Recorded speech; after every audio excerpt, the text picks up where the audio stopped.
for the best coverage of the Jazz, Utes, and Cougars is right here on The Zone. This is JJ and Alex, presented by G2G Bars on 97.5, the KSL Sports Zone. Covering the Utes better than anyone else, this is Ute insider Steve Bartle of KSLSports.com on 97.5, the KSL Sports Zone.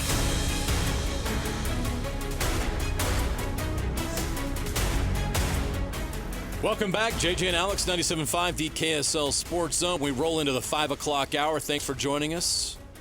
Whether you're in your car, at work, at school, wherever you might be, we appreciate you listening to this show each and every day. Right here on 97.5, the KSL Sports Zone. Jeremiah Jensen, joined with Steven Sylvester, filling in for Alex Kirry, who was out today, and also tomorrow. So Sly will be back tomorrow as well. Let's do it. We got a lot to do, a lot to talk about, and obviously we had some breaking news this afternoon. A little unorthodox timing-wise. Not surprised that it's happening, but very surprised with the timing with 4 games left in the regular season. But Craig Smith is out as head coach of the Utah men's basketball program in his 4th season. The program was picked to finish dead last in the Big 12 this year. They've been in the middle of the pack, but I don't think this is a decision made because of one game or one moment or anything. This is a decision they came to a conclusion that this is not going to be the future of their program, and we'll find out more details on why this had to happen now. Coming up next, Steve Bartle's going to join us. It's brought to you by G2G Bars with all natural ingredients, no preservatives, and plenty of protein. G2G Bars are perfect for anyone who needs a tasty and nutritious boost. Craig Smith out as head coach of Utah men's basketball is the cut at 5 o'clock. It's time for the biggest story of the day. This is what made the cut with JJ and Alex on 97.5, the KSL Sports Zone. This segment also brought to you by Trajan Wealth. Give Trajan Wealth a call today, your local financial fiduciary, 801-899-7600, or visit their website at TrajanWealth.com. Mondays are hard, but they've been especially difficult today for Steve Bartle, who's had to work extra hard because of some surprising breaking news we heard today. Steve, you're grinding. We appreciate you joining us. How are you doing? Good, man. It's days like today that just give you life. Steve, there's better ways to get life than breaking news, but we love it in this business, don't we? Did you wake up this morning thinking you were going to have to write that headline? I did not wake up thinking that would be something, but it wasn't shortly thereafter that I got a couple texts that said something could be coming later today. And so, you know, it's interesting talking about this decision. And, you know, there's a lot of criticism from a national perspective, given the fact that Utah has exceeded, you know, expectations of what they were believed to be capable of doing in the Big 12, picked 16th preseason. They're currently sitting 9th and, you know, have a couple opportunities to add to their win total. And so from a national perspective, this is generating some criticism, but I think as you hone in here more locally, and you know, as I've talked to folks, this is something that has been brewing for quite some time. This is not a decision that they made, you know, out of it wasn't an abrupt decision. I think this has been something that Mark Harlan and, you know, the other people involved in that decision-making process have stewed over for quite some time. And there's a lot of things that, you know, probably won't get talked about from a national perspective as reasons why Craig was let go. But I do know that you know, there's a lot of there were a lot, you know, behind the scenes, there was just a lot going on there, and also not a lot going on there. And I think, you know, specifically to Craig, relationships deteriorated over time, important relationships that, you know, for a head coach in today's basketball world, it's important to maintain relationships with people that support the program, and those deteriorated over time. And then, you know, I know that the alumni and basketball players that have come through the program over the years and years past, that there was never really a great relationship between them and former players. And those are all things that I think have come to a head for Utah in this decision. And I think, when you factor those things in, combined with just sort of the inconsistency that Craig's teams have always seemed to have. They've added a nice couple big wins, but then they fall on their face against programs that you think they should be able to take care of business with. All of that culminated into today's decision for Utah to make the change. And I think, you don't make this change unless you have, inkling or a pretty good idea, at least, of where you want to go next. I think Utah is pretty determined to bring somebody in that they feel will help them elevate the ceiling of the program. I think Craig provided a good idea of what the floor can be coming into the Big 12 and being as competitive as they were. But I think there was just a lot of doubt about his ability to get Utah where they want to be. And I think expectations with a move like this are going to change and are going to have the bar raised moving forward. And I think that's an important thing for Utah basketball. So, this is a big change, a surprising one to say the least. And I think for Utah, getting the right guy in the building can do a lot to kind of change the vibes around the program. Yeah, I mean, definitely, man. I was kind of perplexed about the timing as well, right? Maybe you can shed some light on that, if you put your managerial hat on, or maybe your managerial conversations.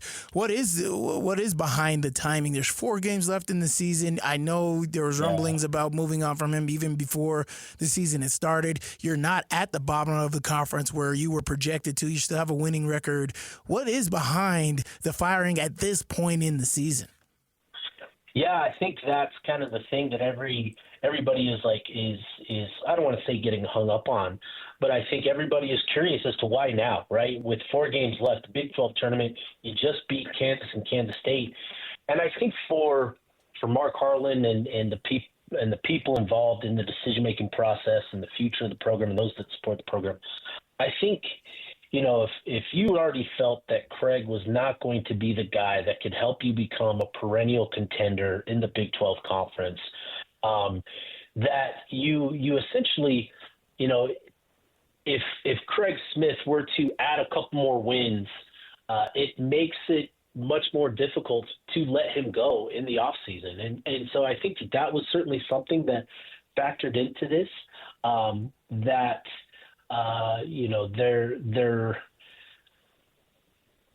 there's what's the word I'm looking for? Just the belief in him beyond this season. I just don't think it was that great. And I think, I can't say exactly when the decision was made that Utah was going to part ways, but this was not something that they've come to recently from what I've gathered. I believe that this was something that they felt they were going to do, and it was going to take a pretty big season in terms of Utah coming into the Big 12 and getting a lot of signature wins. I think it was going to take something pretty significant for Craig this season to secure his future at Utah basketball. And that hasn't been the case this season. So I think with the loss to UCF and the manner in which Utah lost the game with 19 turnovers, and that's just been a consistent issue this season and in years past that has not been addressed. I think coming off of that loss, I think it was just the moment that Harlan felt was the right time to make that decision to avoid any further headache, I guess would be the word, with Craig potentially getting hot late in the season and adding a few more wins, because we've already seen the criticism that Utah has received for letting him go now with coming off of, the Kansas and Kansas State wins, right? And so if he were to add, another win against Arizona or BYU, it just makes it that much more difficult to make a change. And if you believe that a change is necessary, I think it was the right time for Utah to make this move. So it's an unfortunate situation. I like Craig a lot. He's always been great to interact with. I think he's a good coach. I think there are certainly things that he can work on and improve and become an even greater coach. But I do think there's a lot of potential for Utah basketball, and I think making a move now, as difficult as it may seem and as much criticism as the move is going to receive, I think if Utah plays their cards right, they get the right guy in there, that this will ultimately be to Utah's greater benefit in the immediate and distant future.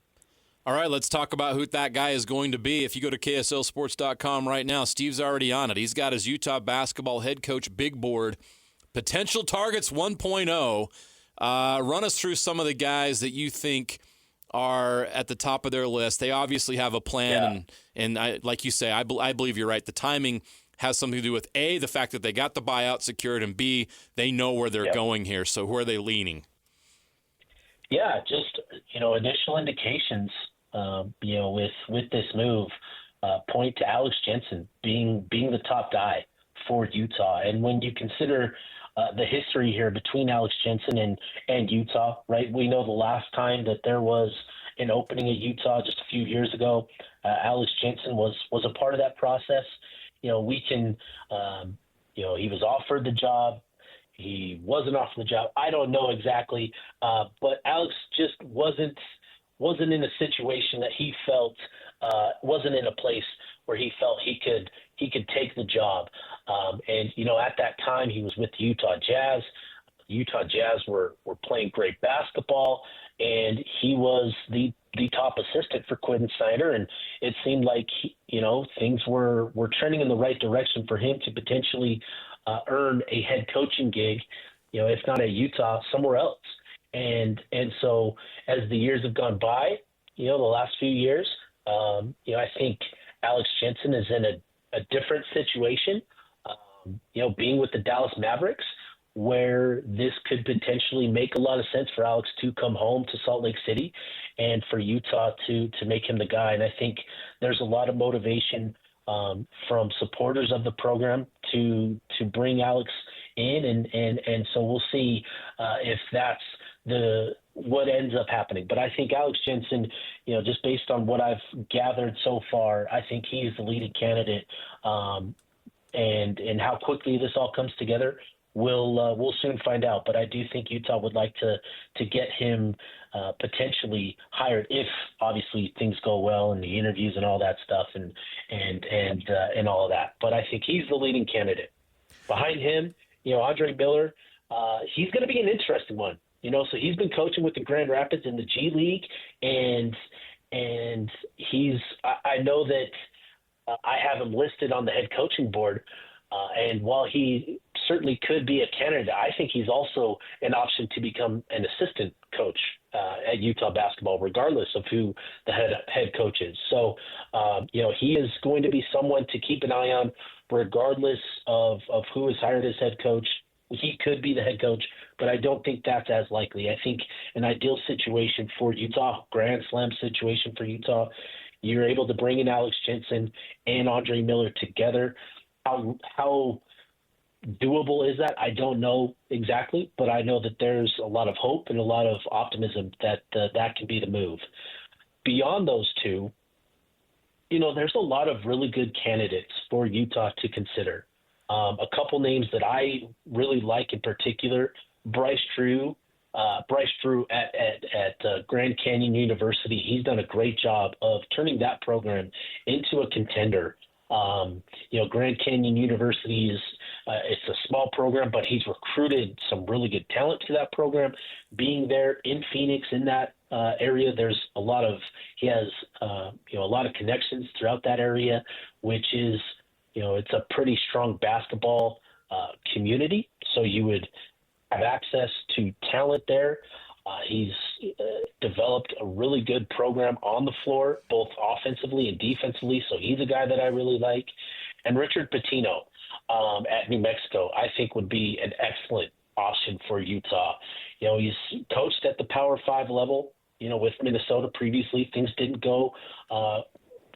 finish well there for him, but he's really revitalized his career in New Mexico. And when you look at what he's done, he's recruited well. He's retained good pieces there at New Mexico, and he's turned them into a top contender in the Mountain West Conference. And with that Pitino name, that would certainly garner a lot of excitement from the fan base. So those are probably the four names that I look at first and foremost, and then there's a number of other options that we can get into if you want, but those are probably the big names to pay attention to. Yeah, those are all really, really great names that you pointed out. We had Josh Grant on earlier, and he was advocating for Alex Jensen as well. But it takes two to tango in this situation. Is there, that you've heard, is there any pushback? Is Alex Jensen even interested in something like this? Or are we just spitballing names in hope? So we know Andre Miller, Alex Jensen, Rick Pitino. Would those be anything where these guys wouldn't come or wouldn't even do interviews? Yeah, no, I do think there is. I know that there's interest with Andre Miller coming into the program. Mm-hmm. I know that he was willing to join Craig Smith's staff last year, but it just didn't work out. Craig Smith hired a couple of his guys, and that's what ended up happening there with Andre. So I know that there's interest there.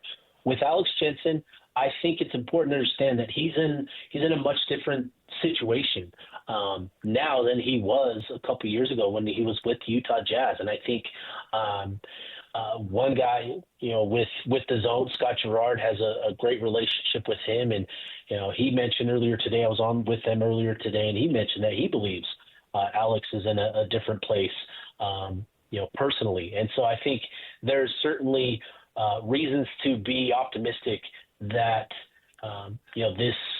there are actually legs to this. And based on what I've gathered, I do think, we'll see some movement here pretty soon between Utah and Alex Jensen, and we'll learn pretty quickly, how interested Alex might be in the job. I do think, just based on what I've heard, that there is mutual interest, and so it'll be up to Utah to get the job done. One name that wasn't on the list, I noticed, Johnny Bryant, you did not include on the list. Was there a reason for that, or is it just so far down the list, and with him being in the NBA, you just didn't think it was that strong of a possibility? Yeah, I think so. With a couple of the updates, Johnny Bryant was actually one of them, and I've heard that there was a call between Utah and Johnny Bryant, and it sounds like Johnny is pretty focused on remaining in the NBA, which is great for him. He's in a great situation, and so I think that one is just it's essentially where Alex Jensen was a couple of years ago. He's trending really well in the NBA, and I think he's focused on staying there, and so that's where that's at. That's why I didn't include Johnny. No, makes a lot of sense, and I think Utah fans would want clarity on that if they're reading. They see him on a list. Like, why isn't Johnny Bryant on the list? Well, Bartle's got you covered. Bartle's got some inside info on that one. So there you go. Just overall, basketball at a whole at Utah. This is the last one I have for you, Steve. I'm older than you. I'm 47. I remember when Utah was basically a blue blood in this sport. Back in the 90s, my goodness. I mean, they were in the tournament every year. They won games every year under Majerus. They've been to Final Fours, multiple. Like, this program should be in the top 25 every year, and it hasn't been for the last 20 years with a few exceptions. 9 straight years without an NCAA tournament. Can this be done? Can somebody like Alex Jensen come in here and revive the glory days? What is it going to take to get Utah back to what it used to be? Yeah, I think Alex is somebody that is capable of reigniting some passion around the program, and I think that is something that's been missing.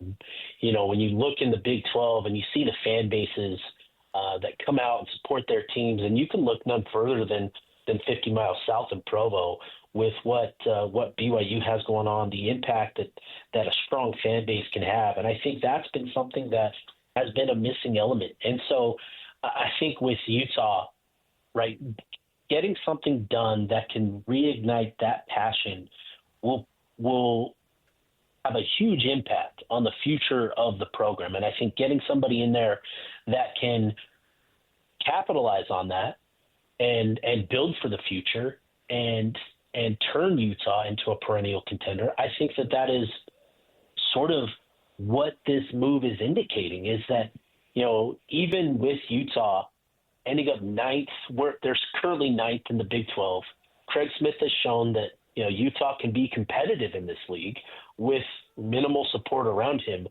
I think the hope and belief is that with the right hires, that it reignites the passion and gets greater support, draws greater support from the fan base and from those that support the program, and that Utah can become a top contender in the Big 12 conference. When you think of the Big 12, you think of Kansas and Baylor, Texas Tech, programs that have won national championships in this league, and you think, well, we were this good with minimal support. If we can get the right guy in there, I think we can raise the bar here at Utah. And I think that's kind of the hope and focus. And with what BYU has done, bringing in Kevin Young, who was a very good assistant coach in the NBA, a long-time assistant coach, with what he's done with BYU, I think that's been a reason for motivation, or that's been motivation to make this Alex Jensen thing become a thing. I think there's a lot of belief that he can do something similar for Utah with that. So I think, I do think Utah can. I think there's a lot of potential for Utah basketball to, take another step or two in this league, that they can be a top half contender in the league, and be a consistent NCAA tournament team. I think that's why you make this move. You raise the expectations for the program, and you work to become a perennial contender. And I think that's the hope and focus for Utah in making this move.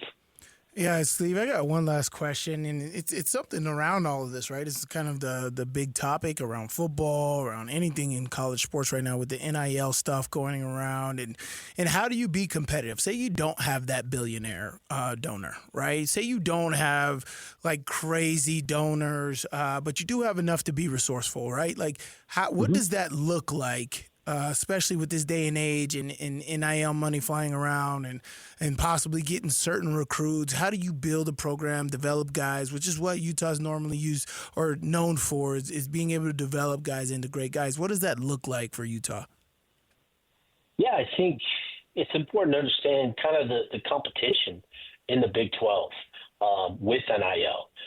To compete in the Big 12, with programs that are dumping $2 million into a single player, you just can't expect to compete at a high level when your entire team is right around $2 or $3 million collectively in NIL. And so I think, at a minimum, you've got to raise the floor. You've got to increase that budget, that number for Utah. And I think there's plenty of room to do that. With the support that Utah has. What's going to be interesting, though, is with the changes that are expected to come with the House settlement, how does that actually impact, how teams and programs go about this, right? Where it takes the burden off of supporters and people around the program donating to a collective. It now is going to come directly from the university. And so I think, Utah's obviously got to work their way through that. But I think at a minimum, you've got to look at investing $4 to $5 million in the money that you'll have available into the basketball program if you want to compete at a high level in the Big 12. I've dug around and tried my best to get some numbers, in terms of the NIL and of other programs. In 2023, this is two summers ago, Texas Tech had an NIL number collectively that surpassed 3 million. And so that was 2 years ago when NIL was still in its infancy. Baylor has had a payroll essentially, I say payroll, but you know what I mean. Same it's becoming. Same thing. I mean, very fine line, Steve. Yeah, I know. $4 million very recently. And so, you can imagine that with the increasing amount of money that's being poured into these programs, Kansas and Kansas State were two programs that I was told collectively came in around 15 to 17 million, combined in terms of the amount of money invested in those two programs. Kansas is probably, closer to 10 million, while Kansas State is probably somewhere around 5 to 7. And so, that's what you're competing with. And I do think Utah has room to grow in that sense, where you can get a few more boosters opening up. But again, with the House settlement, it's all due to change, and we'll learn, how that all shakes out, over the coming months. But I do think that's sort of where you need to get to, is around $5 million for Utah to be competitive in that world. Great insight on the news that Craig Smith is out as head coach of the Utah men's basketball program. Steve Bartle, all over it as always. Thanks for joining us, Steve. Appreciate it. And it's one of those long days, but I hope you're enjoying it. Appreciate you, fellas. Thanks so much for having me on. Steve Bartle, Utah Utes insider for KSLSports.com. You can go read all of the coverage of this big story on KSLSports.com. We got to take a quick break. When we come back, Jazz Daily, we're going to get you ready for Utah Jazz basketball tonight as they take on the Portland Trailblazers at home. You're listening to JJ and Alex, 97.5, the KSL Sports Zone. You know what's coming. Your daily deep dive into everything Utah Jazz. It's time! All season long and even in the off season. It's Jazz Daily with JJ and Alex on your exclusive home of Utah Jazz basketball. 97.5, the KSL Sports Zone.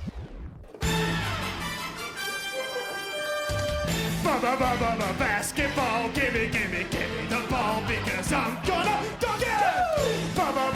Basketball, gimme the ball because I'm gonna dunk it! Welcome back, JJ and Alex, 97.5, the KSL Sports Zone. Give us the ball because we're going to dunk it right now in the Jazz Daily. Jeremiah Jensen, Steven Sylvester with you, and the Jazz play tonight, taking on the Portland Trailblazers. Before we get into the Jazz real quick, we have to give something away. Call in now at 801-575-ZONE with the Chevy Strong Play of the Week to win a $20 Amazon gift card. With an impressive lineup of cars, trucks, and SUVs, it's no wonder that people are switching to Chevy. Rocky Mountain Chevy Dealers, America's fastest-growing full-line brand. Rocky Mountain Chevy Dealers. If you listened to DJ and PK this morning, you know what the drill is. You know why, or what you need to know to be able to win this. So if you do, call in now, 801-575-ZONE, with the Chevy Strong Play of the Week to win that $20 Amazon gift card. All right, the Jazz winning on Saturday against the team they have no business beating, the Houston Rockets.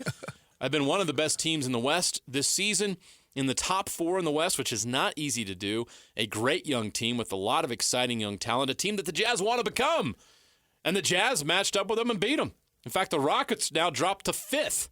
They are tied with the Lakers in the win-loss column. Well, they're actually percentage points behind, so that's why they're 5th. But they are both 11.5 games back of the Oklahoma City Thunder, who continue to win and helped the Jazz last night by defeating the Minnesota Timberwolves. But Sly, this Jazz team, we all know the assignment. They're playing for the lottery. Do they? They're playing for lottery balls. But some of these players on the team, they're playing for themselves. They're playing for pride, and they're playing for each other. And Keontae George has been really good. And Keontae George, I think, gained a lot of experience and confidence, more importantly, from that All-Star weekend. I know everybody didn't really care for All-Star weekend, but you know who did? Keontae George. The young stars, yeah. He helped the Rising Stars, his team, win on Friday night, and then because of that, he was rewarded with being a part of the festivities on Sunday, probably the first and last time that'll ever happen, but he took advantage of it and was a part of it. So Keontae George comes back from the break, and he scores 30 points off the bench to beat the Rockets on Saturday night. Just a terrific performance. So as a Jazz fan, and the Utah Jazz specifically, they're trying to see development out of these young players. And they're not going to lose every game, so don't panic. They're still exactly where they want to be on the Tankathon. But they did get a nice win on Saturday against a playoff contender. But in the process, you're seeing somebody like Keontae George against a really good team score 30 points, Sly, 10 of 17 from the field, 5 of 8 from 3. Free throws not where he wanted to be, 5 of 10, but he also had 8 rebounds, 6 assists. Keontae George, since moving to the bench, has actually gotten better. How about that? It sucks. This is completely why people you got to understand tanking is just not easy, right? You're telling a competitor to lose. That's just not going to happen or happen easily anyway, especially with guys that you want. Like, one thing that I can see from this, I get a lot of guys that are getting some great playing time, right? And Keontae George is getting crazy experience these last 2 years in making that happen and getting confidence in his game. As you said, the All-Star Weekend, you could see him like, man, I'm on the court right now, All-Star Weekend. I'm playing against Steph Curry. I'm playing against Kevin Durant in the All-Star game. I deserve to be here. I'm one of these young rising stars, as it's proven that I can be on the stage. And so that translates to things during the regular season and him coming into his own. And if he can have a great offseason this year and, the Jazz get exactly what they're looking for, hopefully, in this lottery pick, I think that the Jazz could end up doing some great things in the future. But, of course, you're letting management and everything kind of determine your future. And that's what's so hard is you're taking guys like Keontae George, you're taking guys like Colin Sexton, and you're telling them to slow down your career so we can develop this team. And that's so hard for guys to do, right? Like Jordan Clarkson, where would he be, if he was on a different team and not on a tanking team? Lauri Markkanen, you got to think about all these guys in the primes of their careers that are having to take a back seat because the Jazz are doing some kind of rebuilding that nobody knows the timeline on.